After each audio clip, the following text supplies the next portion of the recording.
வேதத்தை எடுத்துக்கொள்ளும். யாக்கோபின் புஸ்தகம் 1வது அதிகாரம். யாக்கோபு எழுதின நிருபம் 1வது அதிகாரம். அதனுடைய 4வது வசனத்தை வாசிக்க கேட்கலாம். யாக்கோபு 1:4. நீங்கள் ஒன்றிலும் குறை உள்ளவர்களாய் இராமல் பூரணராயும் நிறை உள்ளவர்களாயும் இருக்கும்படி பொறுமையானது பூரண கிரியை செய்ய கடவது. கைகளை உயர்த்தி ஹல்லேலூயா. இந்த நாளில் பேசும்படி பரிசுத்த ஆவியானவர் தெளிவாக கடந்த நாளிலே இருதயத்திலே வைத்து, கடந்த நாள் அல்ல 2 வாரங்களாகவே இருதயத்திலே வைத்து பேசிக் கொண்டிருக்கிற வார்த்தை, ஒன்றிலும் குறை உள்ளவர்களாய் இராமல் பூரணராய் நிறை உள்ளவர்களாய். ஆக்சுவலி இந்த 3மே ஒரே மீனிங் தான். ஆனால் ஆண்டவர் எடுத்து எடுத்து சொல்றார், புரியும்படியா சொல்றார். அப்ப தேவனுடைய விருப்பம் என்னவென்றால், அவருடைய ஜனங்கள் எந்த ஒரு காரியத்திலும் குறை உள்ளவர்களாய் இருப்பதை தேவன் கொஞ்சமும் விரும்பவில்லை. நான் குறைவுள்ளவனாய் இருப்பதை என் தேவன் எவ்வளவும் விரும்பவில்லை. நம்முடைய வளர்ச்சி மற்றவர்களுக்கு கசக்கும், ஆனால் நம்மை பெற்றவர்களுக்கு அதுதான் மகிழ்ச்சி. அவர் நம்முடைய தகப்பன், நம் பிதா. அப்பா என்று அழைக்க, அதாவது எட்டாத உயரத்தில் இருக்கிறார், சேரக்கூடாத ஒளியில் வாசம் பண்ணுகிறார். அப்படிப்பட்ட தேவ சமூகத்திலே நானும் நீங்களும் நெருங்க வேண்டும் என்பதற்காக அவர் கிருபாசனம் என்கிற ஒரு சேரை போட்டு உட்கார்றார். வேற எதுல உட்கார்ந்தாலும் நெருங்க முடியாது. கிருபாசனத்தில் அமர்ந்து பேசுகிறார், நெருங்க வைக்கிறார். அவருடைய விருப்பம் என்ன? என்னை குறித்த, நம் ஒவ்வொருவரை குறித்த அவருடைய விருப்பம் என்ன? அதுதான் இங்கே சொல்லப்பட்டிருக்கிறது.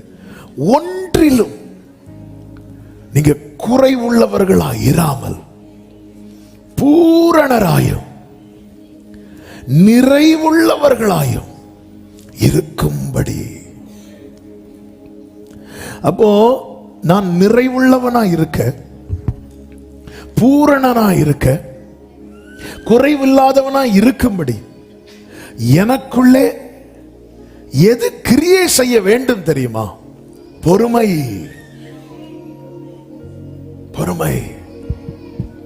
And let patience have its perfect work. இந்த பொறுமை என்னில் பூரண கிரியை செய்யும் போது என் வாழ்க்கை எப்படி இருக்கும் அப்படின்னா, பெர்ஃபெக்டா இருக்கும், நிறைவா இருக்கும். உன்னத பாட்டிலே சூனேமியாளை பார்த்து நேசர் சொல்லுவார் அல்லவா, நீ பூரண ரூபவதி, உன்னில் பழுது ஒண்ணுமே கிடையாது. அதாவது நேசரின் மார்பிலே சாய்ந்து கொண்டு போகிறதற்கு முன்பதாக சபை கேட்க வேண்டிய சாட்சி இது. நாம் எல்லாருமே நிறைவுள்ளவர்கள் அல்ல, நம்முடைய அழைப்பே அதற்கு சாட்சி. ஞானிகளை வெட்கப்படுத்த பைத்தியங்களை தெரிந்தெடுத்தார், பலமுள்ளவைகளை வெட்கப்படுத்த பலவீனமானவைகளை தெரிந்தெடுத்தார், உள்ளவைகளை வெட்கப்படுத்த இழிவானவைகளையும் அற்பமா எண்ணப்பட்டவைகளையும் தெரிந்தெடுத்தார். தெரிந்தெடுத்தவர் நம்மில் நற்கிரியைகளை உண்டாக்குகிறார், விசுவாசத்தை துவக்குகிறார். அந்த ஓட்டம் முடியும் போது என் வாழ்க்கை எப்படி இருக்கணும் அப்படின்னா, கம்ப்ளீட்டா இருக்கணும், நிறைவா இருக்கணும். இயேசு கிறிஸ்து சிலுவையில் இட் இஸ் finished அப்படி சொல்லிட்டு பிதா கிட்ட கொடுத்தது போல என் வாழ்க்கை இருக்கணும்னா எனக்குள்ளே இந்த பொறுமையானது கிரியை செய்யணும். பாதியில் பூரண கிருபை, பூரண கிரியை. ஆவியின் கனி சொல்லுகிற இடத்துல இந்த நீடிய பொறுமை என்று வருகிறது. நன்றாய் தெரியும். ஆவியின் கனி என்ன சொல்லுங்க, சத்தமா சொல்லுங்க. போக போக சத்தம் குறையும், அது இயல்பு. நம்ம பாடும்போது முதல் பாட்டுக்கு ஓங்கி அடிக்கிற கைத்தட்டு, இரண்டாவது சரணத்துக்கு கடைசி மூணாவது பாட்டு திரும்பி அடிச்சே ஆகணும். அதுலதான் என்ன வருது அப்படின்னா நீடிய பொறுமை அப்படின்னு வருது. கடந்த நாளிலே என்னை ரொம்ப யோசிக்க வைத்த வார்த்தை, இதை சொல்லிவிட்டு ஆவியானவர் பவுலை கொண்டு சொல்லுகிறார் 23 இப்படிப்பட்டவைகளுக்கு விரோதமான பிரமாணம் ஒன்றுமில்லை. நல்லா கவனிச்சிங்களா?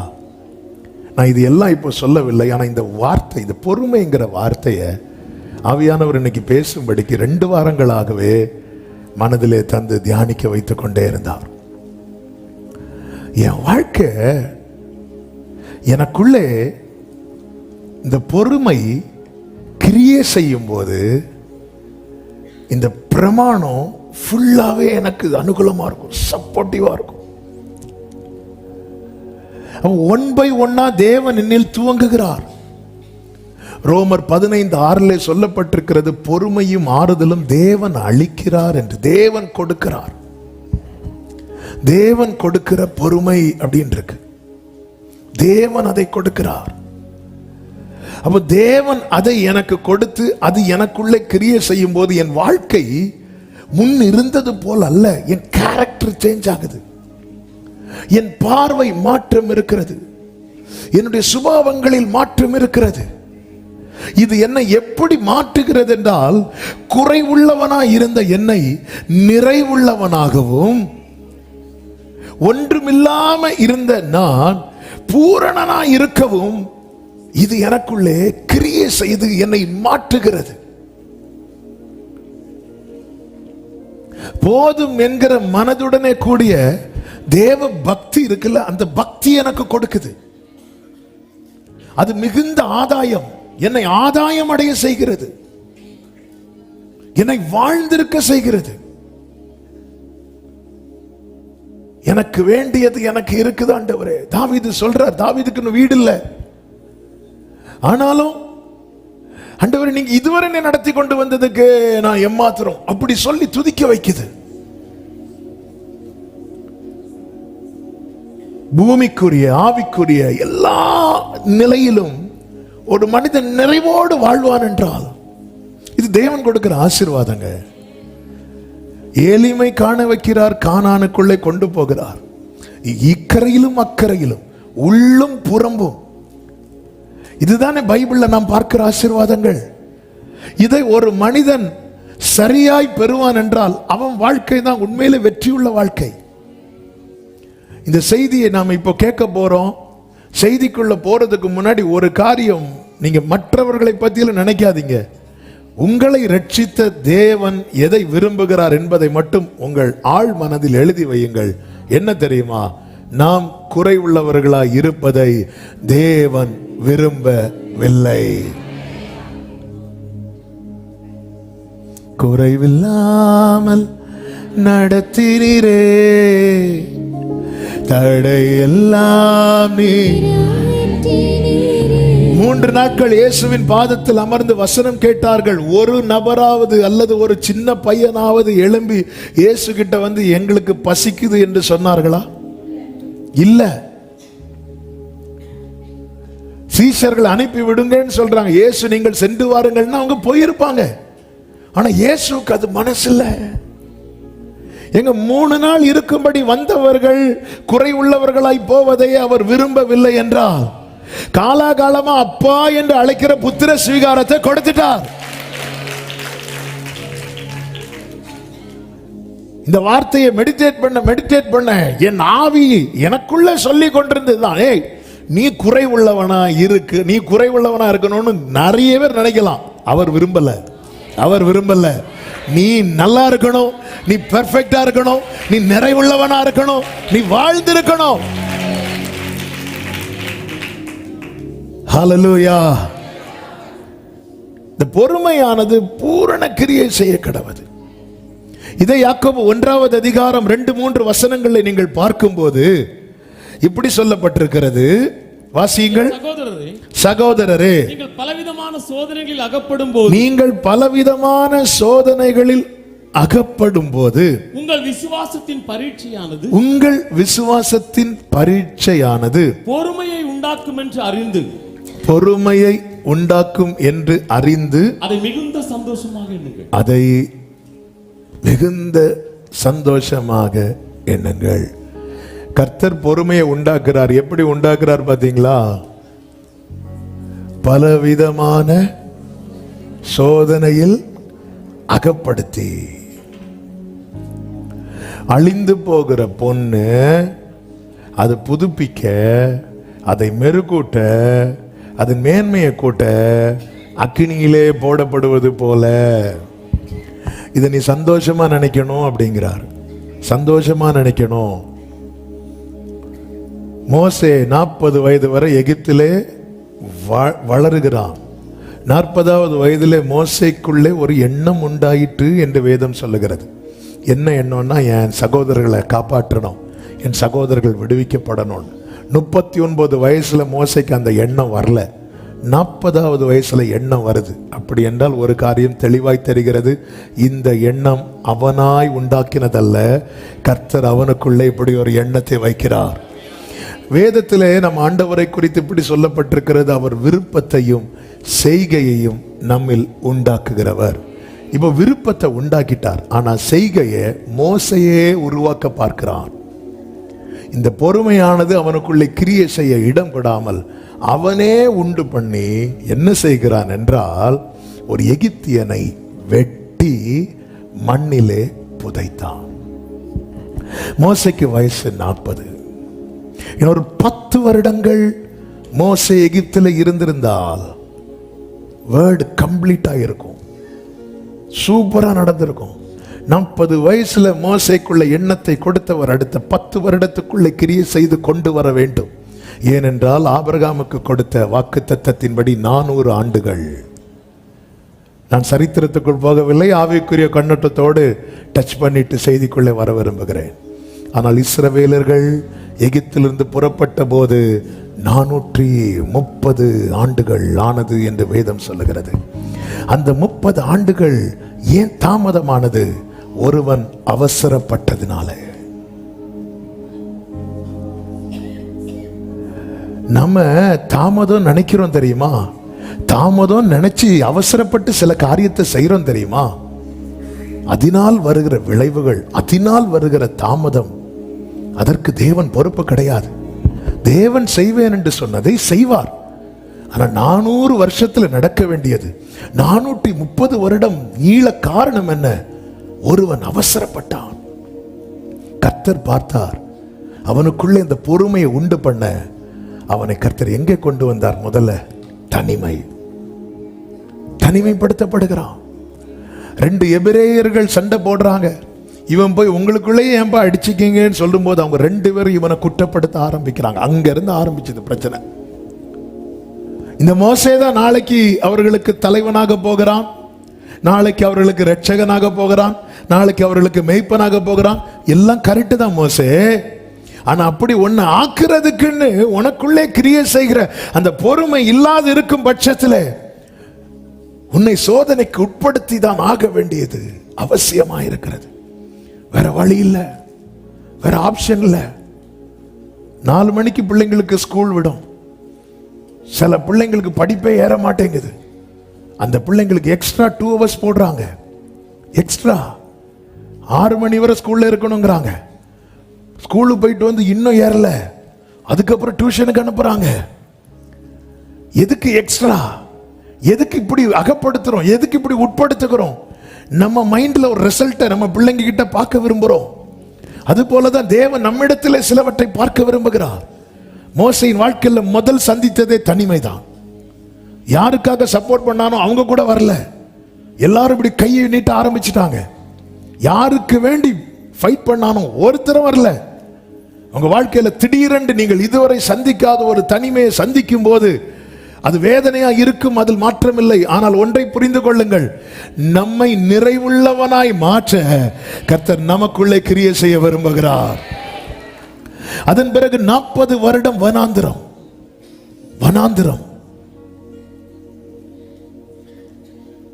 40 வருடம் வனாந்திரம். அதுவரை மோசே ஆடு மேய்க்கல, இப்ப ஆடு மேய்க்க வைக்கிறார். அவனை கர்த்தர் சிறுமைப்படுத்துகிறார். கர்த்தர் விரும்புகிற பாத்திரமாய் அவனை மாற்ற. அதன் பிறகு அக்கினி, தனிமை, வனாந்திரம், அக்கினி. இதுதான் மோசேயை உருவாக்கினது. இப்படி உருவாக்கப்பட்ட மோசே இப்பொழுது மீண்டும் வருகிறான். நீங்க கவனிச்சீங்கன்னா தெரியும், சில இடத்துல பார்வோன் துரத்தி விட்டான் இருக்கும், ஆனாலும் மோசே திரும்ப வருவான். என்ன ஒரு மாற்றம்! இது மோசைக்கு கேரக்டரே கிடையாது, மோசையின் மாம்சமே கிடையாது. இது பொறுமைனா என்ன தெரியுமாங்க? நான் பாதிக்கப்படும் போது என்னில் மாம்சக்கிரியை வெளிப்படுவது இயல்பு. இப்போ நீங்க பக்கத்தில், உங்க பக்கத்தில் ஒருத்தங்க வந்து உட்கார்ந்து இருக்கிறாங்க, ஆராதிக்கும் போது இப்படி இடிக்கிறாங்க, நீங்க சிஸ்டர் ப்ளீஸ், ரெண்டாவதோட இடிக்கிறாங்க ப்ளீஸ், மூணாவதோட இடிக்கிறாங்க ப்ளீஸ், இந்த 4வதோட சுபம் வரும் பாருங்க.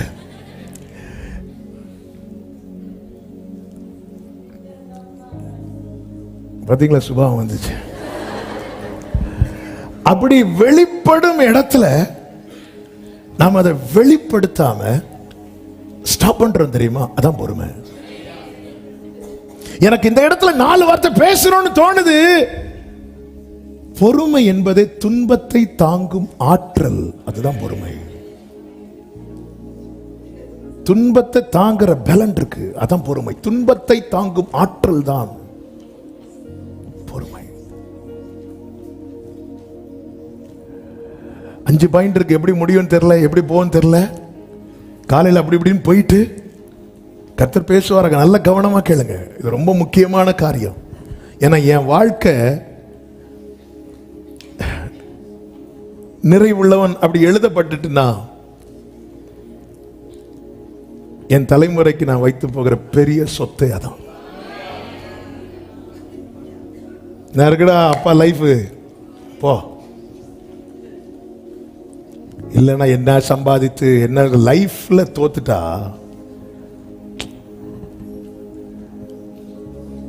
ஆமென். நம்ம பேசணும் இருக்கு, அவங்க பேசுறாங்க, விறுன்னு வருது, ஐயோ நான் எப்படி பேசாம விட்டுட்டேன். அப்படி வரும்போது அந்த இடத்துல நான் வந்து அமைதி ஆயிட்டேன் வைங்களேன். எனக்குள்ள என்ன இருக்குன்னா, துன்பத்தை தாங்கும். அதாவது பொறுமையை பத்தி கேட்கிறோம், அதுக்கு இவ்வளவு பொறுமையா சொல்லக்கூடாது. நமக்குள்ள அந்த ஸ்ட்ரென்த் இருக்கு, ஆற்றல் இருக்கு, பலன் இருக்கு. இது என்ன செய்யுமா? எனக்குள்ள கிரியை செய்யும். அது எனக்கு தெரியாது. நேற்று இரவு ஆவியானவர் பேச வைத்த வார்த்தையே ஏசாயா 58:11, கர்த்தர் உன்னை நித்தமும் நடத்தி மகா வறட்சியான காலங்களில் உன் ஆத்துமாவை திருப்தியாக்கின்னு இருக்கு. வறட்சி ஆத்துமா எங்க இருக்குன்னா உள்ளே இருக்கு. எலும்புகளை நினமுள்ளதாக்குவார். எலும்பு எங்க இருக்கு? உள்ளே இருக்கு. நேற்று ஆவியானவர் பேச வைத்தது, உன்னை அந்த நான் நடத்தும் போது உனக்கு மகா வறட்சி வராது. ஆனா நான் உன்னை அப்படி நடத்துறேன்னா உன்னை உள்ள சிலதை செஞ்சிட்டு இருக்கிறேன்னு அர்த்தம். கர்த்தர் உன்னை நித்தமும் நடத்தி, கர்த்தர் என்ன நடத்தும் போது எனக்கே வறட்சி வருது? இன்னைக்கு அதுதான கேள்வி. கர்த்தரின் மேய்ப்பரா இருக்கிறார், நான் தாழ்ச்சி அடையேன்னு சொல்றாரு. சொல்லிட்டு நான் மரண இருளின் பள்ளத்தாக்கிலே. ஏன் அப்படி நடக்கணும்? அப்போ தேவன் உள்ள கிரியை செய்கிறார். உள்ளே என்னில் நற்கிரியை தொடங்கினவர் கிறிஸ்துவின் நாள் மட்டும் நடத்திடுவீர். அவ்வளவுதான். எனக்குள்ளே கர்த்தர் ஆத்துமாவை திருப்தியாக்கி எலும்புகளை நினமுள்ளதாக்கி. அவன் வெளியே பார்க்கிறவங்களுக்கு அது தெரியாது, ஆனா நமக்கு தெரியும். கடந்த நாள்ல ஒரு சகோதரர், அவர் ரொம்ப காத்திருக்கிறார் ஒரு காரியத்துக்காக. அவரை சந்தித்து பேசும்போது அவர் ஒரு வார்த்தை சொன்னாரு, கர்த்தர் நிச்சயம் செய்வார். இப்போ என் ஃப்ரெண்ட்ஸ் எல்லாம் என்ன சொல்றாங்க தெரியுமா? உன்கிட்ட நிறைய மாற்றம் இருக்குப்பா அப்படிங்கிறாங்க. ஃப்ரெண்ட்ஸ் எல்லாம், நீ இந்த ஆளே கிடையாது, இது உன் கேரக்டரே கிடையாது, உங்ககிட்ட நிறைய சேஞ்சஸை நாங்கள் பார்க்குறோம் அப்படின்னு சொல்லிட்டு ஒரு 2 வருஷம் 3 வருஷம் காத்திருக்கிற ஒரு சகோதரரை அவருடைய நண்பர்கள் சொல்றாங்க. இது அவர் சந்தோஷமா சொல்றார். பாஸ்டர், இப்படி என் ஃப்ரெண்ட்ஸ் சொல்றாங்க, என்கிட்ட இவ்வளோ மாற்றத்தை பார்க்குறாங்க அப்படின்னு. இதுதாங்க தேவன் கிரியை செய்கிறது. தேவன் கிரியை செய்கிறார். இந்த பொறுமை நமக்கு ஏன் அவசியமா இருக்கிறது என்பதை குறித்து ஒரு சில காரியங்களை நான் சொல்லி செபிக்க விரும்புகிறேன். முதலாவது, எதற்காக பொறுமை அவசியம் தெரியுமா? யாக்கோபு 1வது அதிகாரம் 21வது வசனம். ஆகையால் நீங்கள் எல்லாவித அழுக்கையும் கொடிய துர்க்குணத்தையும் ஒழித்து விட்டு உங்கள் உள்ளத்தில் நாட்டப்பட்டதாயும் உங்கள் ஆத்துமாக்களை ரட்சிக்க வல்லமை உள்ளதாயும் இருக்கிற வசனத்தை சாந்தமாய் ஏற்றுக்கொள்ளுங்கள். எதுக்கு பொறுமை அவசியம் அப்படின்னா, இன்னொரு வசனத்தை கூட வாசிங்க. எபிரேயர் அதே அந்த பேஜிலேயே இருக்கும், லெஃப்ட் சைடுல 13:22. சகோதரரே, நான் சுருக்கமாய் உங்களுக்கு எழுதின இந்த புத்திமதியான வார்த்தைகளை நீங்கள் பொறுமையாய் ஏற்றுக்கொள்ளும்படி வேண்டிக் கொள்ளுகிறேன். எதுக்கு எனக்கு பொறுமை தேவை அப்படின்னா, வசனத்தை ஏற்றுக்கொள்ள. வசனத்தை அப்படியே ஏற்றுக்கொள்ளணும். என்னால் ஏற்றுக்கொள்ள முடியாத ஒரு நிலையில் நான் இருக்கிறேன் என்றால், அதாவது எனக்கென்று விதைக்கு இப்படி அள்ளி தூவும் விதையை அழுது கொண்டு தூவுகிறான். எவ்வளவு பிரயாசம்!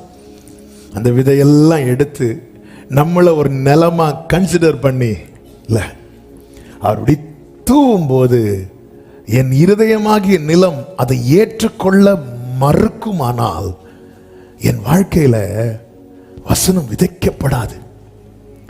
கேட்கிறோம், எல்லாரும் கேட்கிறோம்.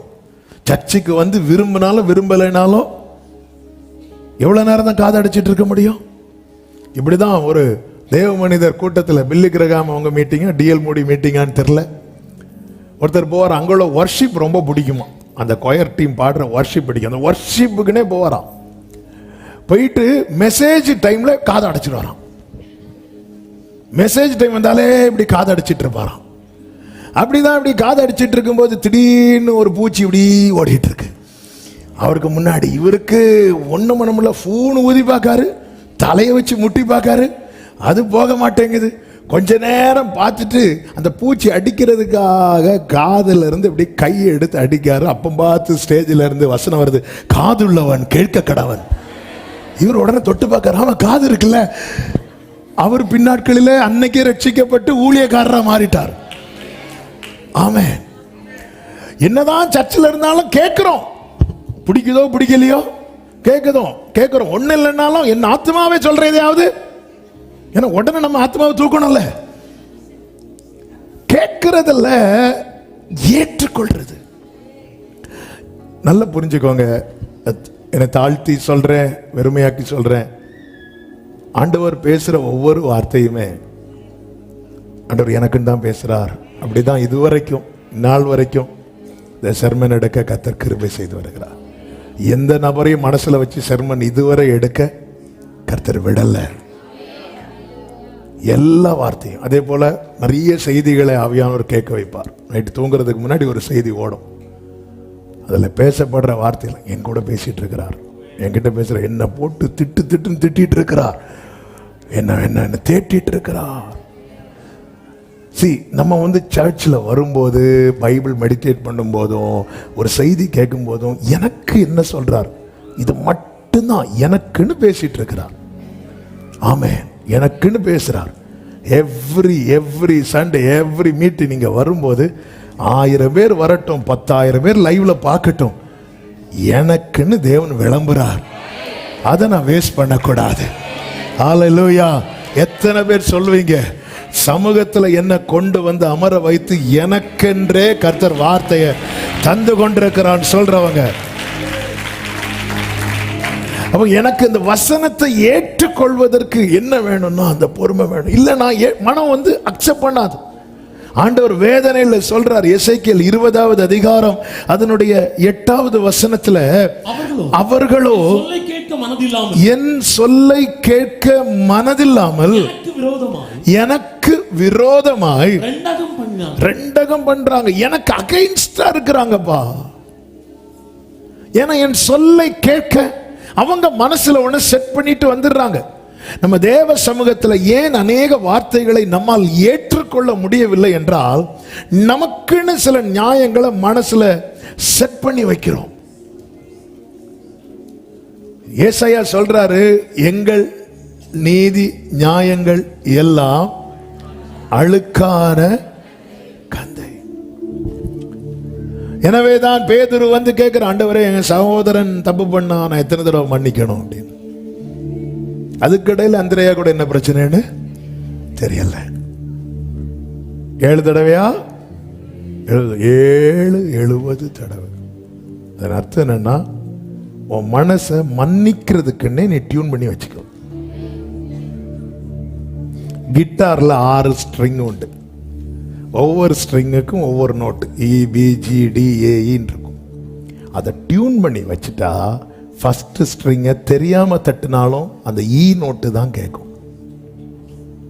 டியூன் பண்ணி வச்சுட்டா. அதை கோபத்தில் அடித்தாலும் ஈன்னு தான் கேட்கும். அதாவது அந்த ஈ நோட்டு இருக்குல்ல, அதான் கேட்கும். விரும்பி ஒரு ப்ரொஃபஷனல் கையில் கொடுத்து, ஒரு கிட்டாரிஸ்ட் கையில் கொடுத்து அந்த நோட்டை தட்டினாலும் அந்த ஈ நோட்டு தான் கேட்கும். ஏன்னா அது டியூனாக இருக்கு. இப்படிதான் ஆண்டவர் சொன்னார், பேதுருவே நீ உன் மனசை செட் பண்ணி வச்சுக்கோ, மன்னிக்கிறதுக்குன்னே செட் பண்ணி வச்சுக்கோ.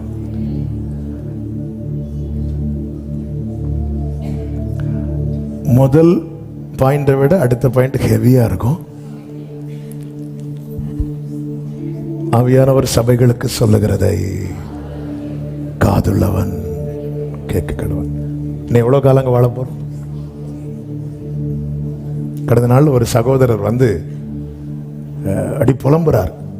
அவங்க குடும்பத்தினர் செய்த ஒரு காரியத்தை சொல்லி புலம்பிட்டு டக்குன்னு எப்படி எதிரு தேவையில்லாம புலம்பிட்டு இருக்கிறேன் பாஸ்டர். நான் ஏன் இன்னும் எவ்வளவு காலம் தான் இருக்க போறோம்? எதுக்கு தேவையில்லாம இதெல்லாம் போட்டு சொல்லி கண்ணை தொடச்சிட்டு போயிட்டாரு.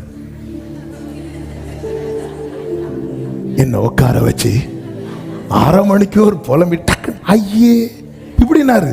நான் இவருக்கு என்ன வெளிச்சம் வந்துட்டு, சொல்லுங்க பிரதர், தேவையில்லாம புலம்பிட்டு இருக்கிறேன். நான் எதுவுமே என்ன எவ்வளவு காலம் தான் இருக்க போறோம்? எதுக்கு அவன் இப்படி பண்ணா அவன் இப்படி பண்ணான்னு போட்டுரு. போயிட்டு வரேன் பாஸ்டர். கொட்டதெல்லாம் கொட்டிட்டு இல்ல, அது ஒரு நல்ல வெளிச்சம், எனக்கு அது பிடிச்சது. எவ்வளவுங்க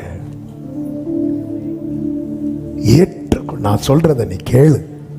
இங்க ஆவியில நிறைந்து ஸ்தேவான் பரலோக காட்சியை கண்டு அந்த ஜனங்களுக்காக பேசும்போது ஜனங்க காதடைச்சிட்டாங்க.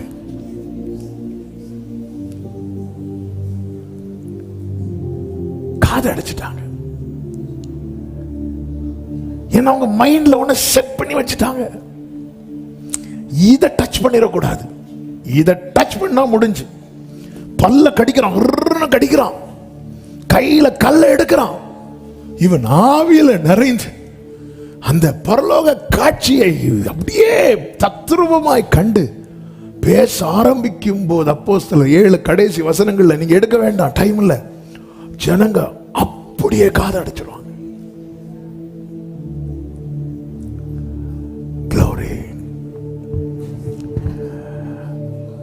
என்ன என் இருதயத்தை குத்துற மாதிரி வருகிற வார்த்தையை நான் ஏற்றுக்கொள்ள ரெடியா இருக்கிறேன். பொறுமை எனக்குள்ளே கிரியேட் செய்கிறது. ஏசாயா தீர்க்கதரிசியை கொண்டு ஆவியானவர் பேசுகிறார். 30வது அதிகாரம் 9-10 வசனங்களிலே, இவர்கள் கலகமுள்ள ஜனங்களும் பொய் பேசுகிற பிள்ளைகளும் கர்த்தருடைய வேதத்தை கேட்க மனதில்லாத புத்திரருமா இருக்கிறார்கள். இவர்கள் தரிசனக்காரரை நோக்கி, வாசிங்க, தரிசனம் காண வேண்டாம் என்றும் ஞானதிர்ஷ்டிக்காரரை நோக்கி, அவங்களாம் தீர்க்கதரிசிகள் அந்த காலத்துல அப்படிதான் சொல்லுவாங்க, நீங்கள் யதார்த்தமா எங்களுக்கு தரிசனம் சொல்லாமல் எங்களுக்கு இதமான சொற்களை உரைத்து மாயமானவர்களை திருஷ்டியுங்கள் என்றும். அதாவது நான் இப்ப பிசினஸ் பண்ணிட்டு நான் வர்றேன்னா கர்த்தர் உன்னை ஆசீர்வதிப்பார்னு மட்டும்தான் எனக்கு சொல்லணும். இந்த அநியாயமா சம்பாதிக்காத, குறுக்கு வழியில இப்படி எல்லாம் நீங்க என்ன செய்யக்கூடாது, எனக்கு சொல்லக்கூடாது. அப்படி சொல்றதா இருந்தா ஜனவரி 1ஆம் தேதி மட்டும்தான் வருவேன் உருவுறதுக்கு. எனக்கு இந்த யதார்த்தமாலாம் சொல்லக்கூடாது. இங்க பர்பா தீமையான இடத்துல கர்த்தர் சேர மாட்டார் அதெல்லாம் சொல்லக்கூடாது. அப்ப நான் எதை மட்டும் தான் சொல்லணும், ஈசாக்கு விதை விதைத்தான் 100 மடங்கு, இப்படி ஏதாவது 2 வார்த்தை எங்களுக்கு இதமா பேசணும், இதமா பேசணும். ஆண்டவர் வேதனையோடு சொல்லுகிறார், கர்த்தருக்கு மகிமை உண்டாவதாக. எசேக்கியேல் 13வது அதிகாரம் 8வது வசனத்தில் 7-8 வசனங்களை நீங்க வாசிக்கும் போது தெரியும், அபத்தமானதை பேசுறாங்க. தாங்கள் யூகித்ததை தாங்கள் கண்டதையே தீர்க்க தரிசனமா சொல்லிட்டு இருக்கிறாங்க. இப்படி பேசுறவர்களுக்கு அது 8வது வசனத்தில் சொல்லப்பட்டிருக்கிறது, நீங்கள் அபத்தமானதை சொல்லி பொய்யானதை தரிசிக்கிறபடியினால் இதோ நான் உங்களுக்கு விரோதமானவர் என்று ஆண்டவர் சொல்லுகிறார். அவ்வளவுதான். எனக்கு யதார்த்தத்தை கேட்க நான் விரும்பவில்லை, சத்தியத்தை கேட்க நான் எனக்கு இதமானதையே கேட்க விரும்புகிறேன் அப்படின்னு ஒரு கூட்டம் இருக்குமானா, அப்படி பேசுறவர்களும் அப்படி கேட்கிறவர்களுக்கும் கர்த்தர் விரோதமானவர். எங்க நாம சொல்லாதத ஒருத்தங்க இவங்க இப்படி சொன்னாங்கன்னு சொன்னா அது எவ்வளவு வலிக்கும். அப்படித்தானே ஆண்டவருக்கு இருக்கும். கர்த்தருக்கு விரோதம், கர்த்தர் சொல்ற நான் அவர்களுக்கு விரோதமானவர். நான் பேசுற யதார்த்தத்தை பேசுகிறார். சத்தியத்தையும் அறிவீர்கள், சத்தியம் உங்களை விடுதலையாக்கும். தாவீது சொல்லுகிறார், உம்முடைய ஆலோசனைகள் எனக்கு எவ்வளவு அருமையானவைகள், அவைகளின் தொகையை நான் எண்ண போனால் அது கடற்கரை மணலை விட அதிகமாம் அப்படிங்கிறார். ரொம்ப ஜாஸ்தியா இருக்கு உங்க ஆலோசனை, ரொம்ப அதிகமா இருக்கு. அப்போ கேட்கிறால, என் ஆண்டவருடைய விசேஷம் என்ன தெரியுமாங்க, கேட்க விரும்புகிறவர்களோடு மட்டும்தான் பேசுவார். கேட்க விரும்புகிற, இதுதான் சத்தியம். பைபிள் ஃபுல்லா பாருங்க, கேட்க விரும்புகிறவர்களோடு மட்டும்தான் பேசுவார். ஏலி பிரதான ஆசாரிய ஸ்தானத்தில் இருக்கிறான், வார்த்தையை கேட்க விருப்பம் இல்லை, விட்டுட்டார். ஒரு சின்ன பையன் சாமுவேல் என்னும் பிள்ளை ஆண்டான் தான் இருக்கு, சின்ன பையன், அவனை கூட்டு பேசுறார். இங்க ஆண்டவர் சீனியாரிட்டி பார்க்கல, ஸ்தானத்தை பார்க்கல, கேட்க விரும்புகிறவர். அதனாலதான் கடைசியில் ஆவியானவர் சொல்லுகிறார், ஆவியானவர் சபைகளுக்கு சொல்லுகிறதை கேட்க மனசு இருந்தா கேளு, அவ்வளவுதான். அவருடைய வார்த்தையை நான் ஏற்றுக்கொள்ளாததினால் நஷ்டம் அவருக்கல்ல எனக்கு என்கிற உணர்வு எனக்கு உண்டாகணும். உங்களில் பாவம் இல்லாதவன் முதலாவது கல்லறிய கடவன் என்று சொல்லும் போது எல்லாரும் ஓடுனாங்க. எங்க ஓடுறாங்க? ரட்சகரை விட்டு எங்கெங்க ஓட முடியும்? அவர் தாங்க ரட்சகர். நீ ஓடி எங்க போய் தப்ப போற? எப்பாடா அவர்கிட்ட இருந்து நம்ம எஸ்கேப் ஆகி நம்ம என்ன நினைக்கிறோம் தெரியுமா? சமூகத்தை விட்டு விலகுனா ஆதாமும் ஏவாளும் இதுதான் நினைச்சாங்க. ஐயோ அவர் வராரு, நம்ம என்ன பண்ணிடுவோம், ஓடி ஒளிச்சுக்குவோம். சமூகத்தை விட்டு விலகிட்டாங்க. அவங்க நினைச்சாங்க பிரச்சனை சால்வ் ஆயிரும். எப்போ சமூகத்தை விட்டு விலகினாங்களோ பிரச்சனை வண்டி வண்டியா வர ஆரம்பிச்சிட்டு. எனக்கு உள்ளே அந்த பொறுமையை தாங்கப்பா, நீங்க பேசுறதுக்கு நான் எஸ் சொல்லணும். ஆமென். எப்பவுமே ஒரு ஜெபத்தை பண்ணுங்க, ஆண்டவர் உங்ககிட்ட நான் நோ சொல்லவே கூடாதுப்பா, உங்ககிட்ட நான் நோ சொல்லவே கூடாதுப்பா, உங்ககிட்ட நான் நோ சொல்லவே கூடாது. ஹல்லேலூயா, ஆமென். உங்ககிட்ட நான் நோ சொல்லவே கூடாது. நீங்க என்கிட்ட பேசும்போது நான் எஸ் எஸ் லார்ட். அதனாலதான் உங்கள் செவியை சாய்த்து கொண்டு என்னிடத்தில் வாருங்கள், கேளுங்கள், தாவீது கருளின நிச்சயமான கிருபைகளை நான் உங்களுக்கு நித்திய உடன்படிக்கையாக ஏற்படுத்துவேன். பவுல் பாருங்க, வேலை கூலி இல்லாதவர் கிடையாது பவுல். நம்ம ஊர்ல ஒரு எம்பியோடைய பொசிஷன் எப்படியோ சேம் பொசிஷன் தான் பவுலுக்கு.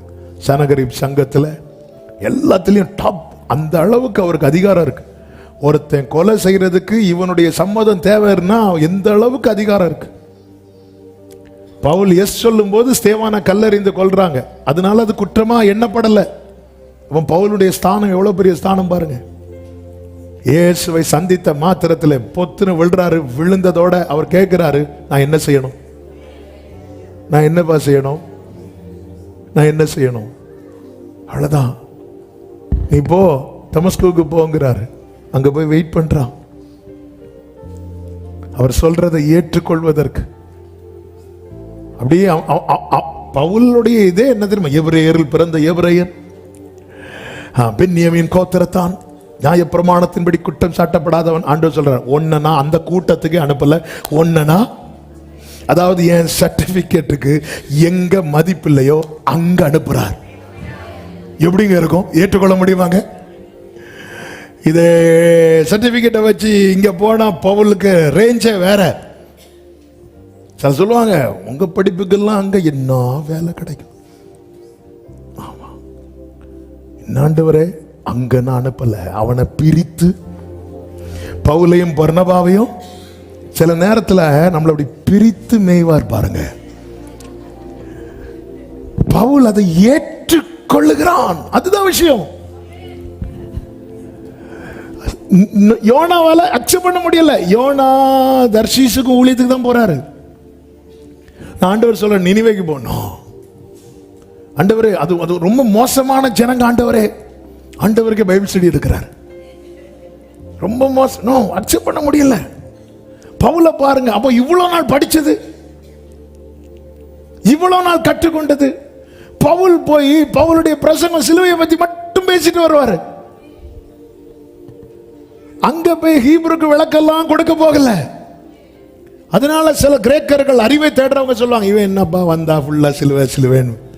பவுல் சொல்றாங்க, பாரு எல்லாம் தெரியும், எல்லாம் தெரியும்.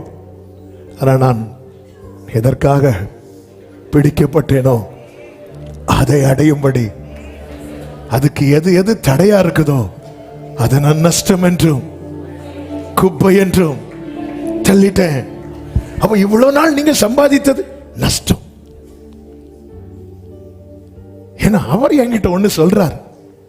அப்போஸ்தலர் 26 அகிரிப்பா ராஜாவுக்கு சொல்லும் போது பவுல் ஒரு வார்த்தையை சொல்லுவார் பாருங்க. கர்த்தருக்கு மகிமை உண்டாவதாக. 18-19 வாசியுங்கள். என்னை பற்றும் விசுவாசத்தினால் பாவ மன்னிப்பையும் பரிசுத்தமாக்கப்பட்டவர்களுக்குரிய சுதந்திரத்தையும் பெற்றுக்கொள்ளும்படியாக அவர்கள் இருளை விட்டு ஒளியில். 17 இருந்து வாசி. உன் சுய ஜனத்தாரிடத்திலிருந்து உன்னை விடுதலையாக்கி அவர்கள் என்னை பற்றும் விசுவாசத்தினால் உன்னை அனுப்புகிறேன் என்கிறார். 19வது வசனம். ஆகையால் அகிரிப்பா ராஜாவே, பரம தரிசனத்துக்கு நான் அந்த பரம தரிசனத்துக்கு கீழ்ப்படியாதவனாய் இருக்கவில்லை. அவர் சொல்றாரு, என்ன திடீர்னு ஒரு வேலையிலிருந்து தூக்கி இன்னொரு ட்ராக்ல ஓடுறாரு. New track. நான் இதுவரை படிச்சதுக்கும் இதுக்கு சம்பந்தமே கிடையாது. அவர் சொல்றாரு, அகிரிப்பா ராஜாவே, அந்த பரம தரிசனத்துக்கு நான் கீழ்ப்படியாதவனாய் இருக்கவில்லை. அப்படி கீழ்ப்படிந்ததுனால 22வது வசனத்தில் சொல்லப்பட்டிருக்கிறது, தேவ அனுக்கிரகம் பெற்று இந்நாள் வரைக்கும். ஆமென். இந்த வார்த்தையை ஏற்றுக்கொள்ளுகிற மனநிலைமை நமக்கு வந்துட்டுன்னு வைங்களேன், நமக்கு பரலோக பிளெஸிங் கிடைச்சிட்டே இருக்கும். அது நம்மளை சாட்சியாய் சிறியோருக்கும் பெரியோருக்கும் சாட்சி கூறி வருகிறேன் என்று சொல்லுகிறான். தேவ அனுக்கிரகம். அப்போ ஏற்றுக்கொள்வதற்கு நமக்கு என்ன தேவை அப்படின்னா பொறுமை தேவை.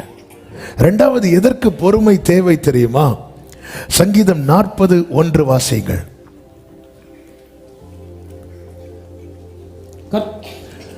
கர்த்தருக்காக பொறுமையுடன் காத்திருந்தேன். காத்திருக்கிறதற்கு பொறுமை தேவை. தாவீது சங்கீதங்களில் 42 43 சங்கீதங்களை பார்க்கும்போது கலங்கும் போதெல்லாம் சொல்லுவான், தேவனை நோக்கி காத்திரு. இந்த காத்திருக்கிறதுக்கு பொறுமை தேவை.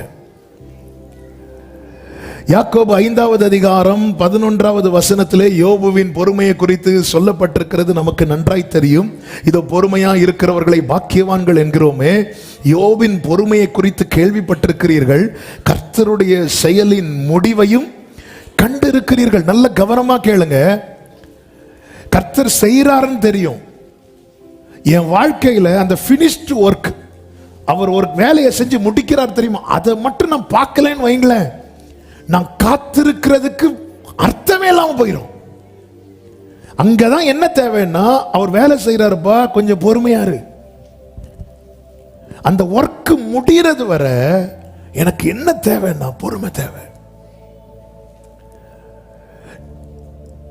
ரூத்த போவாஸ் வீட்டுக்கு அனுப்பிட்டு, நீ வீட்டில் இரு, நான் வேலை செய்யறேன்னு சொல்லிட்டு போவாஸ் எழும்பி கிரியை செய்யறார்.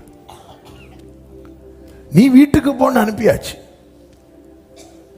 கர்த்தருடைய செயலின் முடிவு, அந்த முடிவுல எப்படி எழுதப்பட்டிருக்கிறது என்றால், கர்த்தர் மிகுந்த உருக்கமும் இரக்கமும் உள்ளவராய் இருக்கிறார்.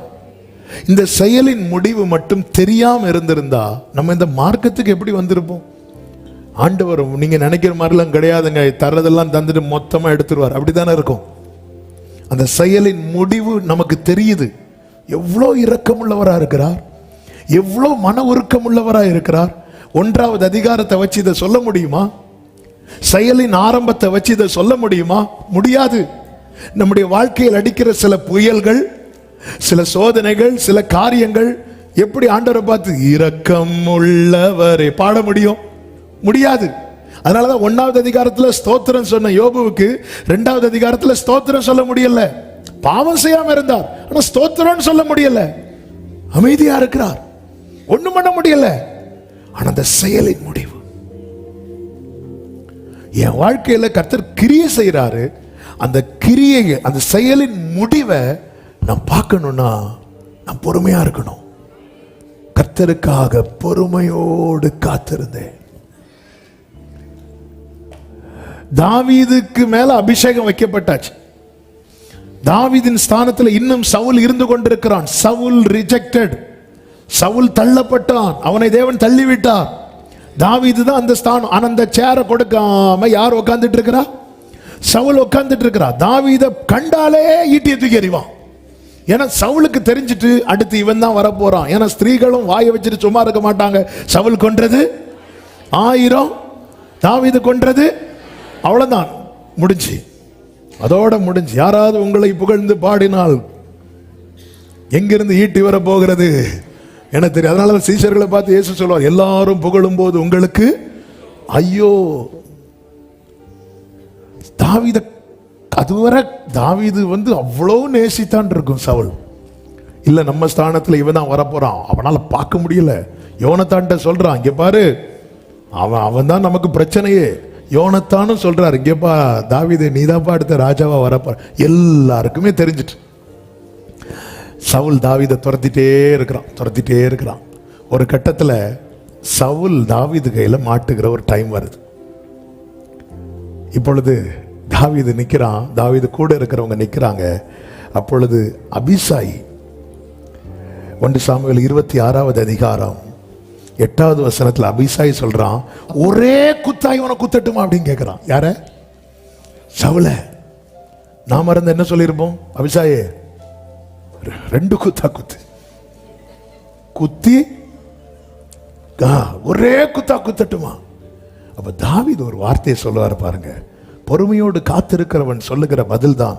அதனுடைய 9-10 வசனங்களை வாசியுங்கள். தாவீது அபிசாயை பார்த்து, அவரை கொல்லாதே, கர்த்தர் அபிஷேகம் பண்ணுவித்தவர் மேல் தன் கையை போட்டு குற்றமில்லாமற் போகிறவன் யார் என்று சொன்னான். அடுத்த வார்த்தை, பின்னும் தாவீது கர்த்தர் கர்த்தர் அவரை அடித்து அல்லது அவருடைய காலம் வந்து அவர் மரித்து அல்லது அவர் யுத்தத்திற்கு போய் மாண்டால் ஒழிய நான் என் கையை கர்த்தர் அபிஷேகம் பண்ணுவித்தவர் மேல் போடாதபடிக்கு கர்த்தர் என்னை காப்பாராக.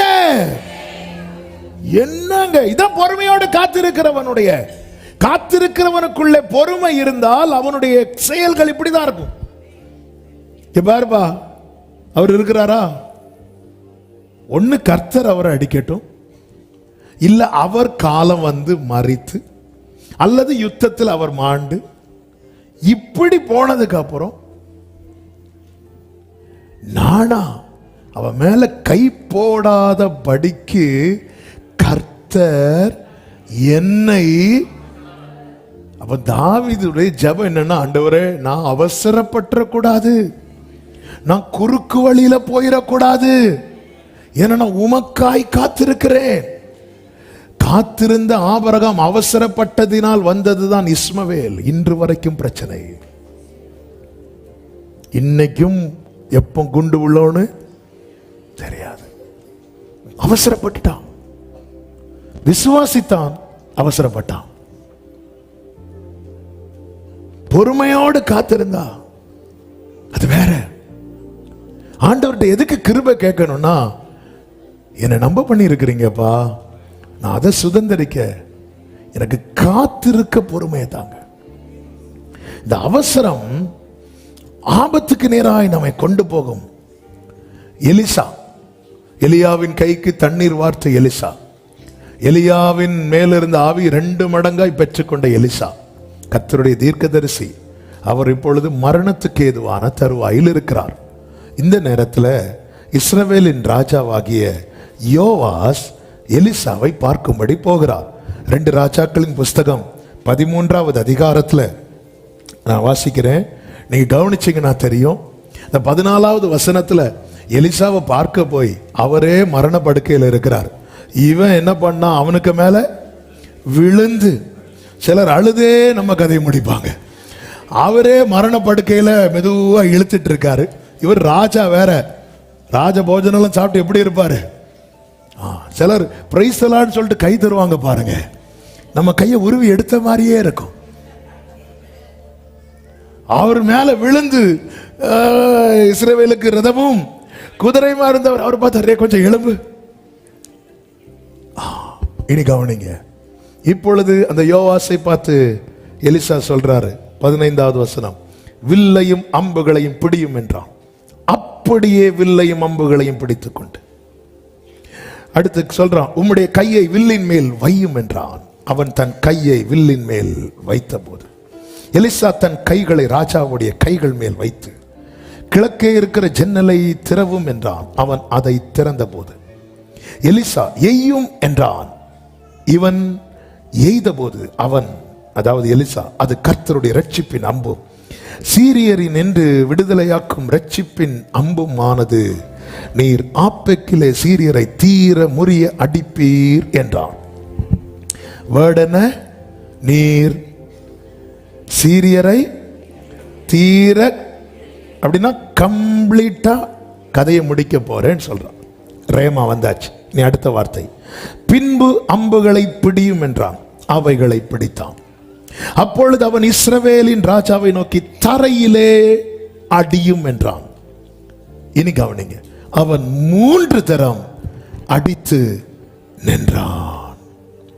அப்பொழுது தேவனுடைய மனுஷன் அவன் மேல் கோபமாகி, நீர் 5-6 விசை அடித்தீரானால் அப்பொழுது சீரியரை தீர முறிய அடிப்பீர். இப்பொழுது சீரியரை 3 முறை மாத்திரம் முறிய அடிப்பீர் என்றான். நல்ல கவனமா கேளுங்க. வாக்குத்தத்தம் கொடுக்கப்பட்டும் இவனால சுதந்திரிக்க முடியாமல் ஆயிற்று. கடந்த நாளிலே ஆவியானவர் பேசினார். இன்று காலையிலும் இந்த வார்த்தையை வைத்துதான் இடைப்பட்டு கொண்டிருந்தார். இப்போ வார்த்தை என்ன இருக்கு? நீ சீரியரை தீர முறியடிப்பீர்னா கம்ப்ளீட்டா அடிச்சு ஜெயிக்க போற. யோவாஸ்ட சொல்லியாச்சு. ஒவ்வொன்னா செய்யறான், சொல்ல சொல்ல செய்யறான். அம்புகளை பிடியும் பிடிக்கிறான், கையை வையும் வைக்கிறான், ஜன்னலை திறவும் திறக்கிறான், எய்யும் எய்கிறான். சொல்றது செஞ்சுட்டே இருக்கிறான். இந்த இடத்துல வந்துட்டு இப்பொழுது சொல்றார், தரையிலே அடியும். ஒன்று ஒரு வாட்டி அடிச்சிருக்கணும், இல்லைன்னா எத்தனை வாட்டி அடிக்கணும்னு கேட்டிருக்கணும். எல்லாமே அவர் சொற்படி செஞ்சுட்டு இதுல அவன் நினைச்சபடி செய்ய ஆரம்பிக்கிறான். நீங்க அந்த வசனம் நல்லா கவனிச்சீங்கன்னா தெரியும், 3 தரம் அடித்து நின்றான் இருக்கு. எலியா 3 தரம் அடிக்க சொல்லல, எலிசா 5 6 அடியும்னா.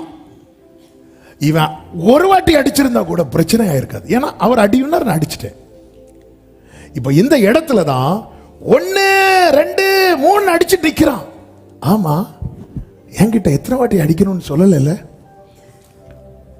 என்கிட்ட அடியும் தானே சொன்னார். ஒன்று நான் ஒரு வாட்டி அடிச்சுட்டு விட்டுருக்கணும், இல்லைன்னா எத்தனை வாட்டி அடிக்கணும்னு கேட்டிருக்கணும். இந்த இடத்துல இதுவரை அவர் சொற்படியே ஒவ்வொரு ஸ்டெப்பு எடுத்து வைத்து ஒரு இடத்துல வந்ததும் அவனுக்கு தோணுனபடி செஞ்சான் பாருங்க. இல்லப்பா, நீ தீர முறியடிக்க மாட்டேன்ட்டான்.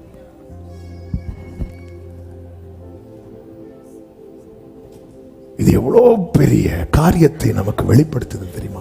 நீ இதுவரை வார்த்தையின்படி வந்து வந்து வந்து வந்து ஒவ்வொரு காரியத்தையும் பார்த்து பார்த்து பார்த்து பார்த்து செஞ்சுட்டு ஒரு விஷயத்துல வாஸ்து பார்க்குறியே. அந்த ஒரு காரியம் வரும்போது என்ன ஜாதி, மீதி எல்லாம் இந்த காரியம், மீதி எல்லாமே பார்த்து பார்த்து பார்த்து பார்த்து பார்த்து பார்த்து பார்த்து எல்லாமே சொல்லும். அம்பை பிடியும், பிடிச்சாச்சு, எய்யும், ஜன்னலை தோறும் எல்லாம் செய்ய. அவன் செய்ய செய்ய அவன் மேல எலிசாவின் கை இருக்கு. வார்த்தையின்படி ஒருத்தன் வார்த்தையின்படி செய்ய செய்ய அவன் மேல பரலோகத்தின் கரம் இருக்கும். இப்போ அடியோன்னு வந்தாச்சு. ஒரு தரம் 2 தரம் அடிச்சுட்டு தான் நிக்கிறார். ஆமா, இவர் 3 தடவை அடிக்க சொல்லலையே, அடியும் தானே சொன்னார். இந்த இடத்துல வந்ததும் நீ இதுவரை அங்கிருந்து சொன்னதை கேட்டு செஞ்சுட்டு நீ இந்த சுதந்திரிக்கிற டைம் வரும்போது உன் சுயம் சொல்றத கேட்டு சொதப்பிட்டியே யோவாசே. வாக்குத்தத்தெல்லாம் ஹெவியா இருக்குப்பா. வாக்குத்தத்தம் என்ன தெரியுமா? நீ 3 முறை முறியடிப்பீர், அப்படி இல்லை, தீர முறியடிப்பீர். ஆனா யோவாசே, உன்னால முடியாது. நாம் பெற்றுக்கொண்ட வாக்குத்தத்தம் எங்கே? நாம் வாழும் வாழ்க்கை எங்கே? வனாந்தரத்தில் ஒரு மிருக ஜீவனை அழிக்கிறதுக்கு கூட கர்த்தர் கொண்டு வரவில்லை. ஆனால் சுதந்திரிக்க வேண்டிய ஜனங்கள் எல்லாம் வனாந்தரத்தில் அழிந்து போகிறார்கள். அவசரப்பட்டுட்டியே யோவாசே. உனக்கு நல்லா புரிஞ்சுக்கோங்க. காத்திருக்கிற அன்பு சகோதரா சகோதரி, நாம எடுத்து வைக்கிற ஒரு ஸ்டெப்ல தெளிவு இல்லைன்னா நின்றணும். 5 ஸ்டெப் நான் கரெக்டா வச்சுட்டேன், 6வது ஸ்டெப் கரெக்டா இருக்கும்னு நம்ப கூடாது. தெளிவு இல்லையா நின்றணும். இன்னைக்கு கடல்ல இறங்குறதுக்கு மட்டும்தான் இயேசுவை பார்க்கிறா, பேதுருவ மாதிரி. எனக்கு ஒரு ஓப்பனிங் மட்டும் கொடுத்துட்டீங்கன்னா மீதி நான் பார்த்துருவேன், நீ பாரு. இயேசுவை பார்த்துட்டே கடல்ல இறங்குறான். 2 ஸ்டெப் எடுத்து வச்சதும் இனி இயேசு தேவையில்லை, இனி சுத்தி பார்க்கறான். ஆண்டவருக்கு தெரியும், இப்போ உள்ள போயிட்டு வருவான். புசுக்குன்னு உள்ள போயிட்டாரு. ஆண்டவர் கையை பிடிக்கிறார். ஆண்டவரே என்னை ரட்சியும், வா. எனக்கு ஒவ்வொரு ஸ்டெப்புக்கும், என்னுடைய ஒவ்வொரு ஸ்டெப்புக்கும் எனக்கு அவர் தேவை. எனக்கு தெரியாதுப்பா வேற. அடியும் எத்தனை வாட்டிப்பா அடிக்கணும், எங்கப்பா அடிக்கணும்? உலர்ந்த எலும்புகள் நிறைந்த பள்ளத்தாக்குல எசேக்கியேலை கொண்டு வந்து நிறுத்தினது சும்மாலாம் கிடையாது. நீங்க 2வது அதிகாரம் 3வது அதிகாரம் படித்தால் தெரியும். அவனிடத்தில் ஒரு கரம் நீட்டப்படுகிறது. நீட்டப்பட்ட கையில புஸ்தக சுருள் இருக்கிறது. சுருளுக்குள்ளே உள்ளும் புறமும் எழுதப்பட்டிருக்கிறது. அந்த வார்த்தையினால் தன்னை நிரப்பினவன் தான் எசேக்கியேல். சிம்பிளா சொல்லணும்னா, நம்ம லாங்குவேஜ்ல சொல்லணும்னா, பைபிள் உள்ள இருக்கு. பைபிள் ஃபுல்லா உள்ள இருக்கு. அவனை கொண்டு உலர்ந்த எலும்புகள் நிறைந்த பள்ளத்தாக்கில் நிறுத்திட்டு கேட்கிறாரு, இது உயிரடையுமான்னு. அவன் தெரிஞ்சவன் மாதிரியே காட்டிக்கலையே. அப்பா உங்களுக்கு தான் தெரியும்பா, உங்களுக்கு தான் தெரியுப்பா, என் மூளை ஒண்ணும் கிடையாதுப்பா, ஒண்ணும் கிடையாது, ஞானம் ஒண்ணும் கிடையாதுப்பா, உங்களுக்கு தான் தெரியும். வேதம் சொல்லுகிறது, பேதையரா இருந்தாலும் திசை கட்டு போக கர்த்தருடைய வார்த்தை விடாது.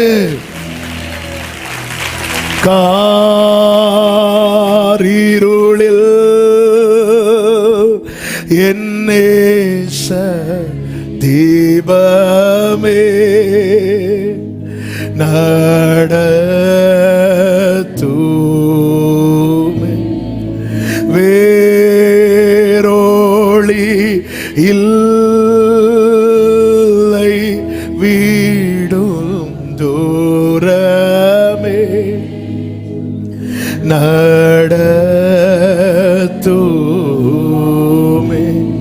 நீர் தாங்கின் தூர காட்சியா. கைகளை உயர்த்தி விரும்பி கேட்போமா? ஓராடி மட்டும் என் ஆண்டவர் பாப்பாருங்க. இவனுக்கு டவுட்டா இருக்கு, அதனாலதான் கால் வைக்காம இருக்கிறான்னு ஆண்டவர் பாப்பார். ஆமென். ஜீசஸ், எனக்கு டவுட்டா இருக்கு, அதனாலதான் கால் வைக்க மாட்டேங்கிறான். ஆண்டவர் எனக்கு தெளிவு வேணும், ஆண்டவரே தெளிவு வேணும் ஆண்டவரே. அவர் இங்கே இல்லை, உயிரோடு எழுந்தார்னு சொன்னதுக்கு அப்புறமும் மகதலேனா மரியாள் நின்று அழுது கொண்டிருக்கிறாள். ஏனென்றால் அவளுக்கு தெளிவு வேண்டும். அவர் அங்க இல்ல, கல்லறையில இயேசு இல்ல, ஆனாலும் தெளிவுபடுத்த வந்தார் அல்லவா. ஸ்திரீயே ஏன் அழுகிறாய்? அவளுக்கு தெளிவு இல்லாததுனால அவரை தோட்டக்காரர் என்றான். தோட்டக்காரரே, மரியாளே அழுகிறது, ரவி அப்படின்னா தொற்றாத, தயவு செய்து தொற்றாத, அங்கே இல்லை. அப்படியே பார்க்கிறான். என்ன ஒரு, ஏன்னா நிறைய பேர் தெளிவு இல்லாம போனாங்க. ஏன்னா அங்கேயும் போய் அப்படியே யோசிச்சுட்டு இருக்கிறாங்க. பேதுரு கல்லறைக்குள்ள எல்லாம் வந்து பார்த்துட்டு உள்ள போய் இப்படி இருந்து யோசிச்சுட்டு இருக்கிறார். தெளிவு இல்லாம எல்லாரும் போகும்போது மகதலேனா மாதிரி அங்கேயே நின்ட்டான். எனக்கு தெளிவு இல்லாம நான் இன்னொரு ஸ்டெப் எடுத்து வைக்க மாட்டேன். தூதனும் பையாச்சு, எல்லாரும் பையாச்சு, அழுதுட்டு இருக்கிற எனக்கு தெளிவு வேணும். இதுவரை என்ன கொண்டு வந்துட்டீங்க. 7 பிசாசுகள் பிடித்திருந்தவள் கர்த்தர் விடுவித்து அவளை பாதுகாத்து தம்மோடு வைத்து கொண்டு இதுவரை என்ன கொண்டு வந்துட்டீங்கப்பா. எனக்கு இப்போ வார்த்தையெல்லாம் வருது, தூதன் மூலமா கொடுக்கப்பட்டாகி விட்டது. அவர் இல்லை, அவர் உயிரோடு எழுந்தார், எல்லாம் ரைட்டு தான். ஆனா எனக்கு ஒரு தெளிவு இல்லை. இயேசு வந்தார். தெளிவு இல்லாம எதையும் செஞ்சிடாதீங்க. நம்ம எல்லாம் பேதுருவ மாதிரி, ஆண்டவரே பட்டயம் இருக்கிறது, பட்டயம் இருக்கிறது, வெட்டட்டுமான்னு கேட்டுட்டு வெட்டிட்டான். இயேசு வெட்டுன்னு சொன்னாரா? இல்லைன்னு சொன்னாரா? இப்ப பேதுருட்ட கேட்ட பேதுரு என்ன சொல்றாரு தெரியுமா? உங்கள்கிட்ட சொல்லிட்டு தான் ஆண்டவர் வெட்டினேன். என்கிட்ட சொல்லிட்டு வெட்டக்கூடாது, என்கிட்ட கேட்டுட்டு வெட்டணும். நம்ம ஜெபம்லாம் சொல்லிட்டு செய்யறோம், கேட்டு செய்யணும். சொல்லிட்டு செய்யறோம், சொல்லிட்டு செய்யறோம். நம்ம ஜெபத்தில் எல்லாத்தையும் சொல்லிட்டு நமக்கு என்ன தோணுதோ அதை செய்யறோம். செஞ்சுட்டு உள்ளதையும் வாங்கி கட்டிட்டு உங்கள்கிட்ட சொல்லிட்டு தான் ஆண்டவரே. நீங்க தானே சொன்னீங்க எல்லாத்தையும் தெரியப்படுத்த, அப்பொழுது எல்லா புத்திக்கு மேலான இருக்கிற சமாதானம் போச்சு ஆண்டவரே. சொல்லிட்டு செய்யக்கூடாது, கேட்டு செய். வெட்டணுமா? அவர் என்ன பதில் சொல்றாரு? அமைதியாரு. அவர் சொல்லுவார், வேண்டாம்பா எடுக்காத அப்படிம்பார்.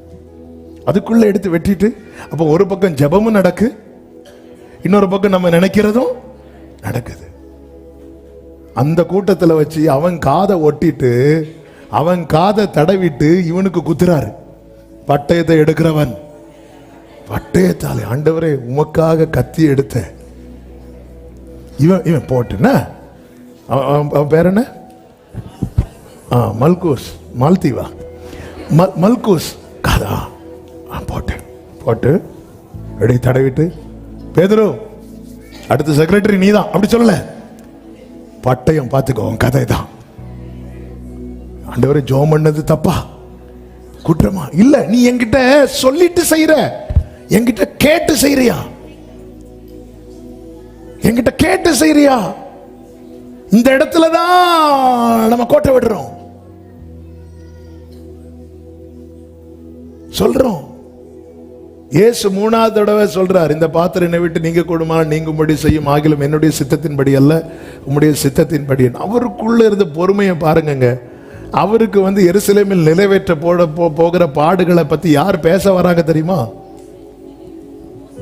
மோசையும் மோசே எலியா எங்க, இயேசு எங்க? எப்படிங்க இருக்கும்? எப்படிங்க இருக்கும்? நம்ம கிட்ட 5 வயசு பையனை வச்சு ஆண்டவர் ஒரு காரியத்தை பேச வராரு, ஒரு மேட்ரை சொல்ல வராங்கன்னு வைங்களேன். எத்தனை பேர் இருந்து கேட்போம்?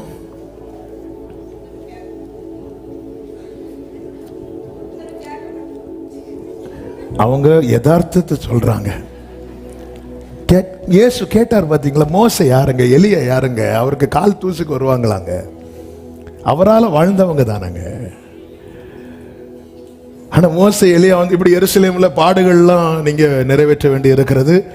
அப்படி மோசே பேசும்போது, வா எனக்குள்ள வச்சு உன்னை பாதுகாத்ததுனாலதான் உனக்கு மகிமை கிடைச்சு மோசே அப்படி சொன்னாரா? இல்ல. அவர் அப்படியா அப்படியா மோசஸ், அப்படியா எலியா, ஓகே ஓகே. என்னங்க இவரு, இது இவன் சொல்லி நம்ம என்ன கேட்கறது? நாங்க யார் தெரியுமா? நாங்க எத்தனை வாட்டி பைபிள் படிச்சவங்க தெரியுமா? என்னங்க மோசே எங்க, எலியா எலியா நம்மை போல பாடுள்ள மனுஷன். அந்த மனுஷன் போய் மோசே ஒரு எபிரேயனை எகிப்தியனை கொன்றவன். இவங்க இப்போ இயேசுவுக்கு ஸ்டடி எடுக்கிறாங்க எருசலேமில். இங்க எருசலேம் போங்க, அடுத்து எருசலேமுக்கு டைம் ஆகுது. சில டைம் பார்க்குறாங்க, ஆமா டைம் ஆகுது, எருசலேம் போங்க, எங்க பாடுகள் பட வேண்டி இருக்கும், கஷ்டம். ஆமே, இயேசு பேசி கொண்டிருந்தார். ஓகே ஓகே, அப்போ நேரம் அடுத்து எருசலேம். ஓகே, என்ன தாழ்மைங்க, எவ்வளவு பொறுமையா கேட்கிறார் பாருங்க.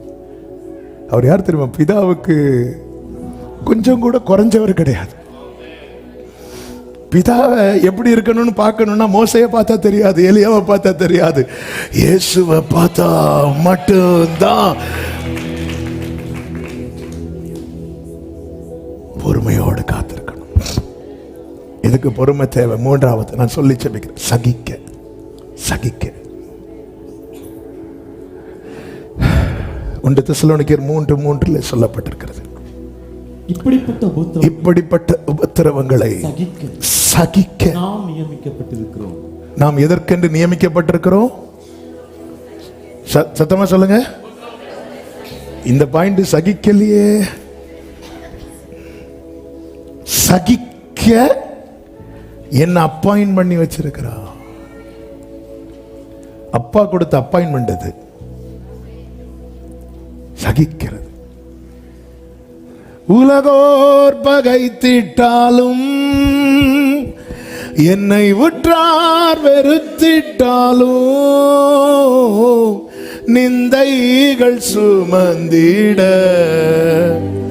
எனக்கென்றும் கிருபை தார். சகிக்க இதுக்காக நியமித்திருக்கிறாராம். நான் சகிக்கிறேன்னா நான் என் தேவனை கனப்படுத்துகிறேன் என்று அர்த்தம். ஒருவன் சகிச்சுட்டு போறான்னு வைங்களேன், சகிச்சுட்டு போறானா அவனை ஈஸியா குற்றவாளி ஆக்கிடுவாங்க. பாரு பாரு, அவனை இவ்வளவு சொல்லி அவன் ஒரு வார்த்தை கூட பேசல பாரு, என்னவும் சொல்லட்டும். நல்ல நல்ல இந்த வார்த்தையை இந்த பூமியில யாரையும் ஃபேஸ் பண்ணிடலாம், யாரையும் ஃபேஸ் பண்ணிடலாம். அந்த பூமியில எந்த மனுஷனையும் ஃபேஸ் பண்ணிடலாம், அவரை ஃபேஸ் பண்ண முடியாது. என்ன ஆகட்டும், எந்த மனுஷனையும் ஃபேஸ் பண்ணிடலாம். எங்க ஒரு நாய் பூனையை துரத்துது, பூனை நாயை கண்டா ஓடும். முந்தி இங்க ஒரு நாய் இருந்துச்சு வீட்டில், அது ஒரு பூனையை துரத்துது. இது நான் பார்த்ததுனால சொல்றேன். துரத்துது. அந்த பூனை என்ன பண்ணுதுன்னா அந்த எண்டு சைடு காம்பவுண்ட் எண்டுக்கு போயிட்டு அதுக்கு மேலே அந்த பூனைக்கு ஓட முடியல, எதுவும் பண்ண முடியல. அந்த பூனை திரும்பி நின்று அப்படி உடம்பு அப்படி தூக்கிட்டு அப்படி ஒரு சிரிச்சு பாருங்க, இந்த நாய் சரி போயிட்டு வரேன் அப்படி அவ்வளோதான் முடிஞ்சு. அப்ப நான் என்ன பார்க்கிறேன்னா, அப்ப ஒரு கட்டத்தில் அதெல்லாம் எதிர்க்க முடியுது. அது நினைச்சு ஏன்னா இன்னும் முடியாது, அங்க எத்தி சாட முடியாது. அது ஆக்சுவலா பயத்துல தான் உடம்பு அப்படி தூக்கிட்டு வெறுன்னு வச்சு, இது போன வேகத்துல சரி அப்போ பிரைஸ்லாம் அவன் வரட்டா அது சொல்லிட்டு அவ்வளோதான் முடிஞ்சு. அப்போ எனக்கு இது எப்போ பழைய சாச்சு அப்பா இருந்த டைம்ல உள்ள சம்பவம். அப்போ ஃபேஸ் பண்ணிடலாம், எதையும் ஃபேஸ் பண்ண முடியும் இந்த பூமியில். ஆனா வேதம் சொல்லு, கர்த்தருடைய நாளை விரும்புகிறவனுக்கு ஐயோவான், தாங்க முடியாது. அன்னைக்கு அவர் இருக்கிறது நியாயாசனத்துல, நீதி உள்ள நியாயாதிபதி. ஆமென். அவரை ஃபேஸ் பண்ணதுக்கு என்ன செய்யணும்? யார் என்னவும் பேசட்டும், என்னவும் சொல்லிட்டு போட்டோம். என்னை கர்த்தர் நியமித்தது சகிக்க.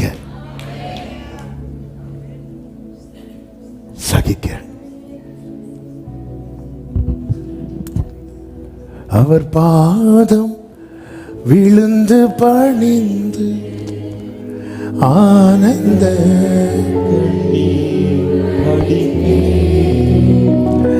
எந்த நோட்டம்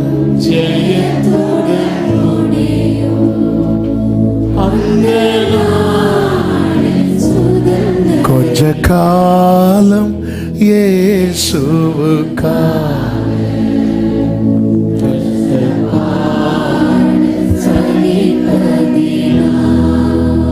நான் அதுக்காகவே நியமிக்கப்பட்டிருக்கிறோம்.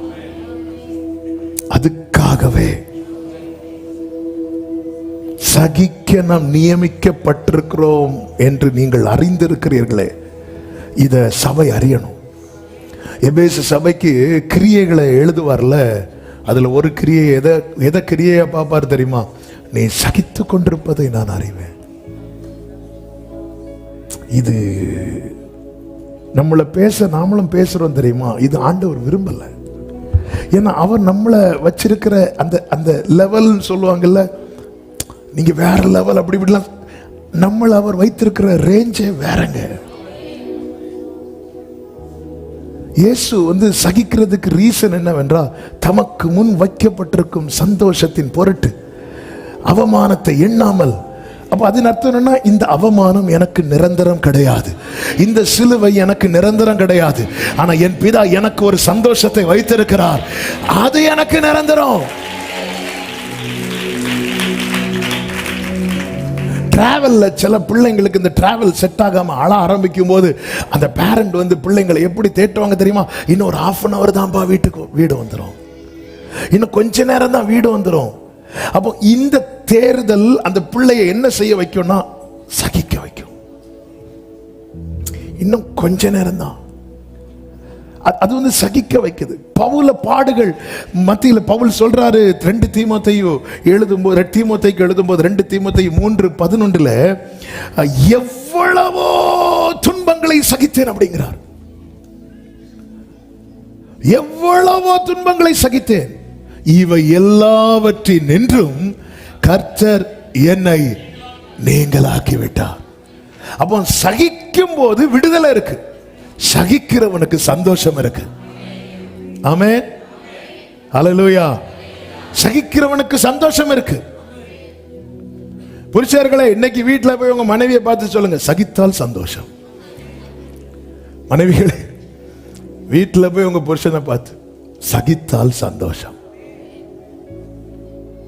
சகித்தால் சந்தோஷம். புருஷர்களை நீங்கள் சொல்லும் போது அவர்கள் காய்கறி வெட்டி கொண்டிருக்கிறார்களா இல்லையா என்பதை பார்த்துவிட்டு செல்லவும். சகித்தால் சந்தோஷம், சகித்தால் விடுதலை. சத்தியத்தை அறிவீர்கள், சத்தியம் உங்களை விடுதலை ஆக்கும். என்ன கர்த்தர் அதுக்கு தான் நியமிச்சிருக்கிறார். நம்ம அதான் இந்த இடத்துல தான், அதாவது போட்டை நீ எவ்வளவுதான் நல்லா பண்ணாலும், நீ சகோதரர்கள்லாம் இந்த வாரத்தில் திருப்பி மீன் பிடிக்க போறாங்க, கர்த்தர் ஆசீர்வதிப்பாராக. அந்த சமுத்திரத்தில் போகும்போது தான் அதனுடைய தன்மை தெரியும். காற்று அடிக்கும் போது மழை புயல்லாம் வெடிக்கும் போது தான் அதனுடைய கரையில் இருக்கும்போது எல்லாம் ஓகே. நம்முடைய வாழ்க்கையில் இப்படி வரும்போது நம்ம உடனே உணரணும், ஆண்டவரே என்னை நீங்கள் சகிக்க நியமித்திருக்கிறீங்க, ஆனால் நான் எல்லாம் மாற்றி, அவங்க பேசுகிறாங்க நான் பேசுகிறேன், அவங்க எனக்கு நஷ்டத்தை கொடுத்தாங்க நான் அவங்களுக்கு ஒரு நஷ்டத்தை கொடுத்தேன், அவங்க எனக்கு இந்த கையில் அடித்தாங்க நான் அவங்களுக்கு அந்த கையில் அடிக்கிறேன், அவங்க எனக்கு இப்படியே போயிட்டு இருந்தா அது எவ்விதத்திலும் குற்றமாக இருக்கும் என்று 1 கொரிந்தியர் 6வது அதிகாரம் நீங்கள் 7வது 8வது வசனத்தை பாருங்களேன். நீங்கள் ஒருவரோடு ஒருவர் வழக்காடுகிறது எவ்விதத்திலும் குற்றமாக இருக்கிறது. அப்படி செய்கிறதை விட நீங்கள் ஏன் அநியாயத்தை சகித்துக் கொள்ளுகிறதில்லை? ஏன் நஷ்டத்தை பொறுத்துக் கொள்ளுகிறதில்லை? நீ வழக்காடுற தெரியுமா, அப்ப நீ ஒரு நியாயப்படுத்துற தெரியுமா, அது பரலோகம் அக்செப்ட் பண்ணாதான்.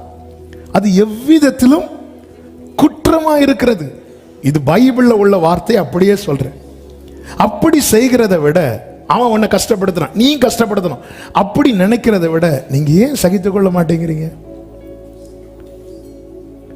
நீங்களே அநியாயம் செய்கிறீர்கள், நஷ்டப்படுத்துகிறீர்கள், சகோதரருக்கும் அப்படி செய்கிறீர்கள். சொல்லிட்டு அடுத்த வார்த்தை சொல்றாரு, அநியாயக்காரர் தேவனுடைய ராஜ்யத்தை சுதந்தரிப்பதில்லை என்று உங்களுக்கு தெரியாதாது? ஏன் சகிக்க நியமித்திருக்கிறார் தெரியுமா? தேவராஜ்யத்தை சுதந்தரிக்கணும். எவ்வளவு கூடி போனா எவ்வளவு நாளுங்க இந்த பூமியில வாழ்வோம்?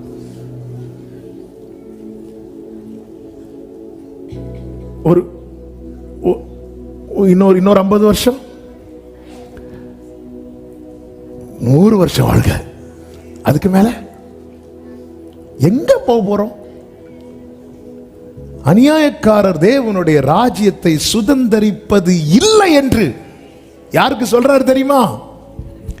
யாதொரு வரத்திலும் குறைவில்லாத சபைக்கு சொல்றார், ரட்சிக்கப்பட்ட சபைக்கு சொல்றார், ஞானஸ்நானம் எடுத்த சபைக்கு சொல்றார், அபிஷேகம் பெற்ற சபைக்கு சொல்றார், வரங்கள்ல நிரம்பி இருக்கிற சபைக்கு சொல்றார்.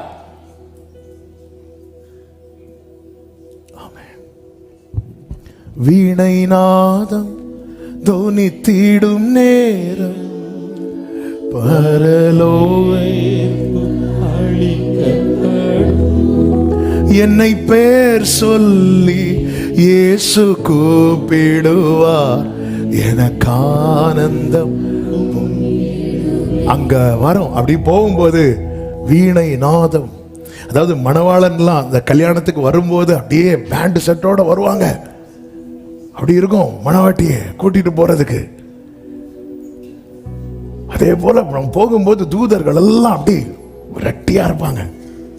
அப்ப வரும்போது அவர் அப்படி பெயரை சொல்லுவார் பாருங்க, அந்த இடத்துல மட்டும் அவர் பெயரை சொல்ல விட்டார்னு வைங்களேன், வாழ்க்கை மொத்தம் போச்சு. இன்னைக்கு இமைப்பொழுது கைவிட்டேன், உருக்கமான இரக்கத்தில் நாளைக்கு சேர்த்துக் கொள்வார். ஆனா அந்த டைம்ல அந்த சிச்சுவேஷன்ல என்ன ஜான்சன் கூட மறந்துட்டார்னா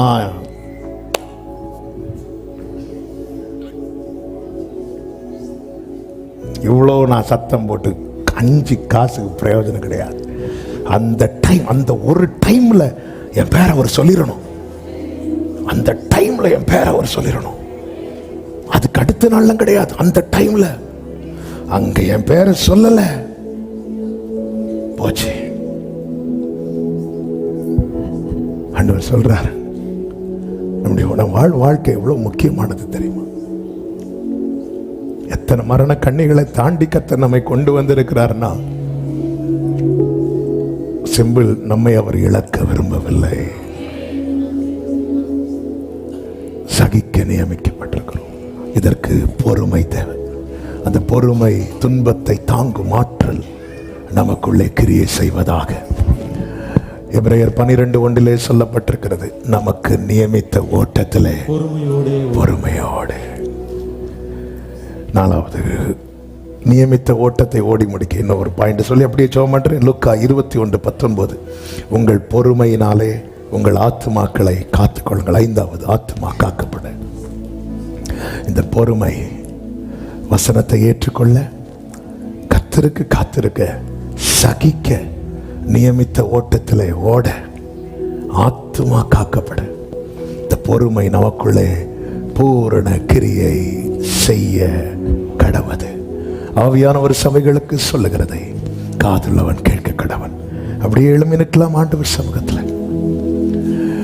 கொஞ்ச காலம் இயேசுவுக்காக கஷ்டப்பாடு சகிப்பதினால், கொஞ்ச காலம் இயேசுவுக்காக கஷ்டப்பாடு சகிப்பதினால்,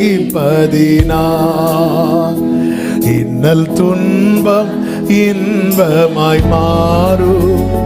இயேசுவை நான் காணும்போது அவர் பாதம் வீழ்ந்து பணிந்து ஆனந்த கண்ணீர். வலது கையை உயர்த்தி எந்த நோட்டம், ஆமென், எந்த நோட்டம், எந்த நோட்டம் ஜீசஸ். கஷ்டம் கண்ணீர், கஷ்டம் கண்ணீர் நிறைந்த உலகை கடந்தென்று நான் மறைவேன். கஷ்டம் கண்ணீர் நிறைந்த உலகை,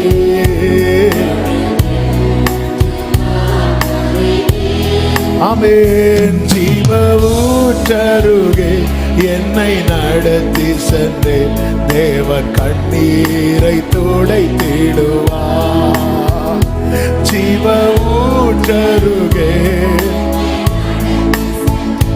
தேவன் கண்ணீரை துடை, அவர் பாதம், அவர் பாதம் விழுந்து படி ஆனந்த கண்ணீர்.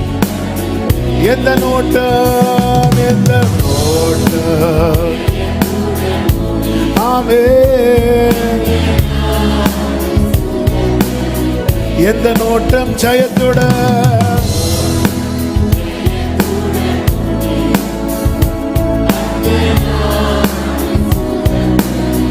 இந்த தேகம், இந்த தேகம் அழியும் கூடாரம், இதை நம்பியார் பிழைப்பார். இந்த தேகம்,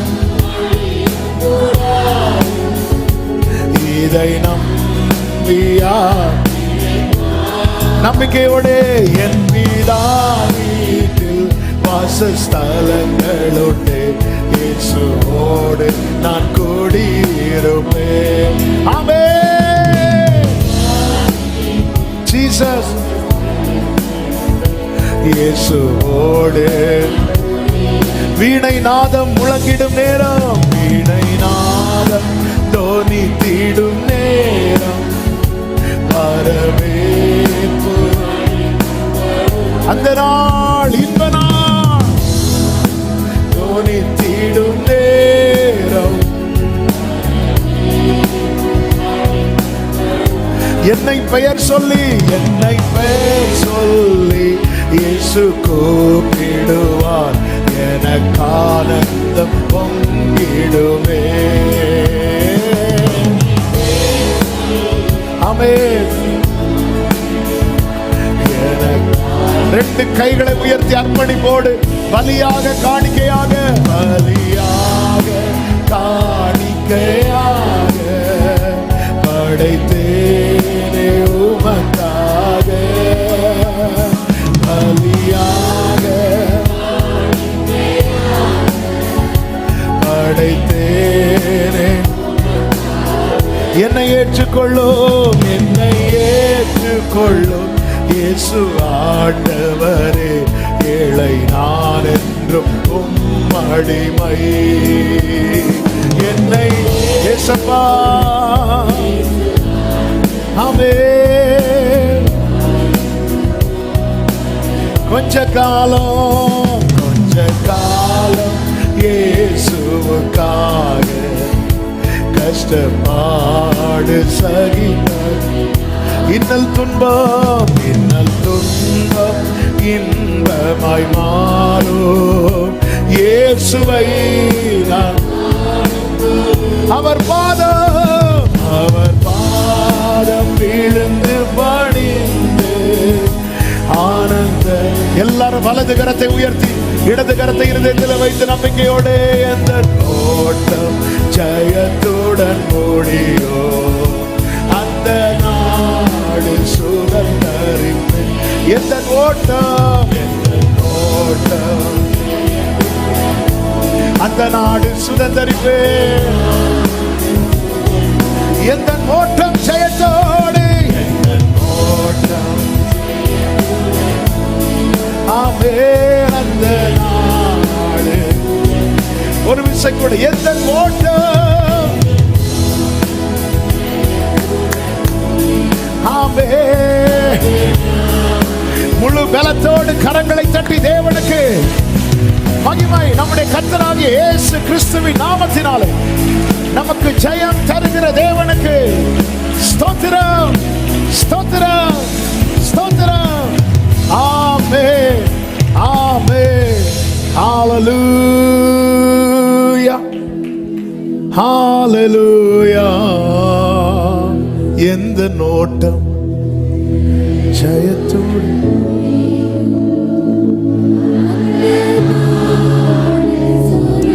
பரிசுத்த பிதாவே, நல்ல தகப்பனே, நன்றியோடு துதிக்கிறோம், ஸ்தோத்தரிக்கிறோம். கிருபையா எங்களை பாதுகாத்து இந்த நாளில் உம்மை ஆராதிக்கும்படி உம்முடைய சமூகத்திலே அழைத்து கொண்டு வந்த உம்முடைய அன்புக்காக நன்றி. நீர் எங்களை அறிந்திருக்கிறீர் ஆண்டவரே. எங்களை குறைவுள்ளவர்களாய் பார்க்க நீர் விரும்பவில்லை. எங்களை பூரணராக்க, நிறைவுள்ளவர்களாக்க, குறைவு இல்லாத நிலையில் எங்களை வைக்க எங்களுக்குள்ளே இந்த பொறுமையானது பூரண கிரியை செய்ய கடவுது. ஆட்கொள்ளுங்கப்பா. உடைய வார்த்தையை அப்படியே ஏற்றுக்கொள்ள உமக்கு காத்திருக்க, சகிக்க, நியமித்த ஓட்டத்தை ஓடி முடிக்க ஆத்துமா காக்கப்படு. உம்மால் அருளப்படுகிற பொறுமையானது எங்கள் பூரண கிரியை செய்ய கடவுது, செய்ய கடவுது. அர்ப்பணிக்கிறோம். ஒவ்வொருவரையும் ஆட்கொண்டு நடத்தும். ஒருத்தர் கூட இந்த பாக்கியத்தை இழந்துடக்கூடாது ஆண்டவரே. இதை பார்க்கிற, கேட்கிற, சமூகத்தில் வந்து ஆராதிக்கிற அத்தனை பேரையும் அந்த நாளில் நீர் பெயர் சொல்லி அழைக்கணும்பா. பெயர் சொல்லி அழைக்கணும் ஆண்டவரே.